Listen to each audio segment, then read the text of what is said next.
walls of the world's darkest and most ruthless prisons, there exists a harsh hierarchy where even the most hardened criminals have their own codes of honor. Child killers, considered the vilest and most despicable, find themselves at the bottom of this prison food chain. Behind bars, retribution takes a brutal and merciless form. Today, we look at the tragic fate of 4 child killers in prison.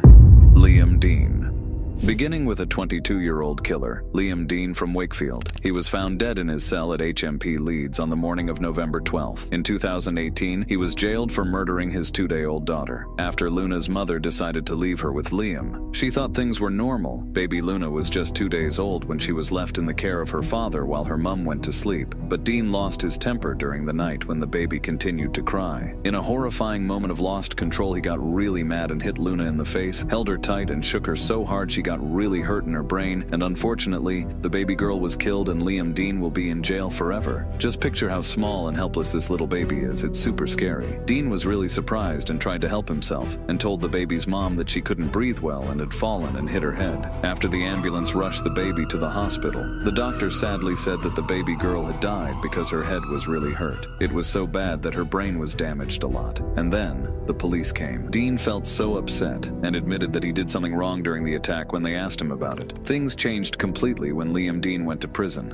as he didn't know that his life would end there. Dean met some of the psychopaths in prison, from rapists to killers. One of them is John Westland, a 29-year-old, who was serving a sentence for rape and grievous bodily harm. He was originally jailed in 2008 after admitting to raping and assaulting a woman in her 50s, whom he had met in a nightclub. At the time, Oxford Crown Court heard he punched his victim in the face and left her with serious injuries, including a broken jaw. He also had a string of previous convictions for attacking older women. John was the reason for Dean's death. How? Because it is an unfortunate consequence of life in prison that those who are themselves guilty of serious offenses, as Dean were, will find another inmate to look down on. And this is the reason why John wants to kill Dean. At around 05:30, unfortunately, Dean was found covered in blood in a cell by prison guards, and shards of glass were found on a chair near the bunk bed, along with the fingerprints of one of the prisoners. Guess who? They found the fingerprints matched 100% with Westland's fingerprints. Westland told the jury that Dean was regularly called a baby killer in prison and faced daily threats and taunts because of the nature of his conviction. He also said that his cellmate had financial debts with other prisoners. Westland, from Abingdon, Oxfordshire, was originally jailed in 2008 after he admitted raping and assaulting a woman in her 50s, whom he had met in a nightclub. At the time, Oxford Crown Court heard he punched his victim in the face and left her with serious injuries, including a broken jaw. He also had a string of previous convictions for attacking older women. Kirsten Hatfield.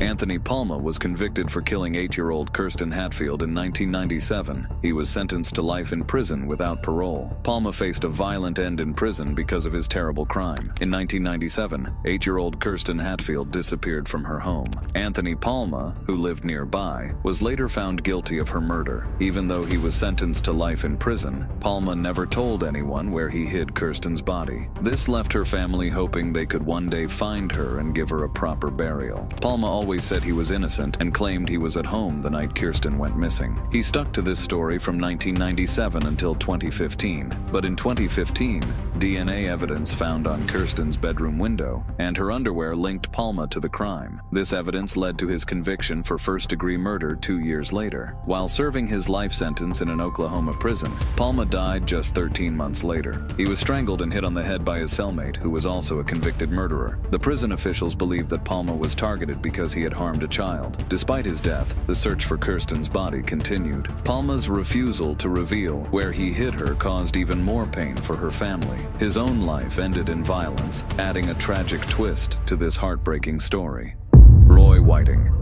Now let me introduce you to Roy Whiting, a name synonymous with tragedy and injustice. His story intertwines with that of a young girl whose life was taken too soon, leaving behind a grieving family and a nation in shock. In the picturesque countryside of West Sussex, England, a family's worst nightmare unfolded on a summer's day in the year 2000. 8-year-old Sarah Payne, a bright and spirited girl, was playing near her grandparents' home when tragedy struck. Sarah's disappearance sparked a frantic search effort as volunteers volunteers and law enforcement agencies mobilized to find her. As the days passed without any sign of Sarah, the tight-knit community was gripped by fear and uncertainty. Sarah's family pleaded for her safe return, their anguish palpable as they faced the agonizing wait for news. Weeks went by, and hope dwindled with each passing day. Then, in a heart-wrenching turn of events, Sarah's lifeless body was discovered in a remote field, miles away from her home. The perpetrator of this heinous act was none other than Roy Whiting, a convicted sex offender with a dark and troubled past. Whiting had previously been convicted of similar offenses, including the abduction and molestation of another child in 1995. Despite serving time in prison, he was released on parole in 1997. Tragically, his release would lead to further devastation. In 2001,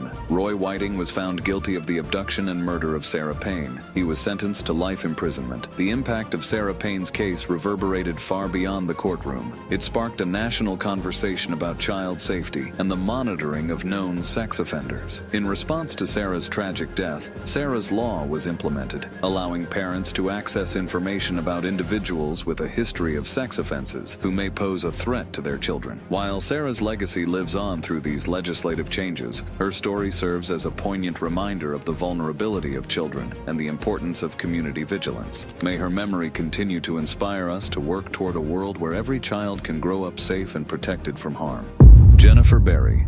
When you imagine a baby killer, your mind may automatically conjure a specific image, a face, a profile, a stereotype for a man. But in the chilling reality of our next case, those assumptions are challenged, for the perpetrator is not who you might expect. This time, the accused is a woman. Meet Jennifer Berry, a former child welfare worker from nearby Yonkers, now facing murder and manslaughter charges. In the vibrant streets of New York City, a chilling crime unfolded, shattering the illusion of safety and trust. Jennifer's pregnancy, concealed from her boyfriend, gave birth in his New York City home. What followed was a sequence of events so horrifying, it defies comprehension. In a moment of unspeakable horror, the newborn daughter was thrown out of a 7th-story window to her death. The perpetrator of this unthinkable act now faces the full weight of the law. She was charged with murder and manslaughter. The woman's actions have left a community reeling in disbelief. The boyfriend, unaware of both the birth and the tragic event, was in another room when it happened. Police were called after the newborn was discovered outside, still attached to her umbilical cord covered in blood. Berry claimed the child was stillborn, but investigation found she was alive when she fell 7 stories. Witnesses described Berry as having a vacant stare,